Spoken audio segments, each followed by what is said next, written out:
Les sondages de l'Élysée s'ouvrent aujourd'hui. Plusieurs anciens conseillers de Nicolas Sarkozy sont soupçonnés de favoritisme et de détournement de fonds publics. Claude Guéant et Patrick Buisson notamment ont-ils favorisé des sociétés pour la réalisation de sondages sous la mandature Sarkozy? Le procès doit durer 1 mois devant le tribunal correctionnel de Paris et faire la lumière sur ces enquêtes commandées au mépris des règles de marché public. Gladys Lafitte.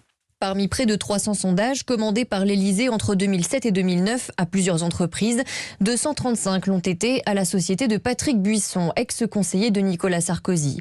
Selon les enquêteurs, ils étaient vendus avec une marge de 65%, soit un bénéfice d'1,4 million d'euros. C'est une convention signée avec l'Élysée qui régissait cet accord, en violation des règles de la dépense publique selon Anticor.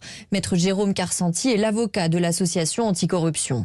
Ça disait, ces sondages, vous pouvez les commander sur les thèmes que vous voulez, sur la quantité que vous voulez. C'était un chèque en blanc qui était donné à Patrick Buisson. Derrière se pose en réalité la question plus profonde de l'instrumentalisation par le chef de l'État de cet argent public à des fins de communication et de propagande électorale. Et c'est derrière le sous-titre de ce dossier. Selon la défense, ces contrats noués avec des entreprises de confiance faisaient partie d'une tradition à l'Élysée et échappaient donc aux règles de la dépense publique. Couvert par l'immunité présidentielle, Nicolas Sarkozy n'est pas mis en cause. Il est cité comme témoin mais n'a pas l'obligation de se présenter devant le tribunal. Gladys Lafitte, notez que les prévenus encourent 2 à 5 ans de prison.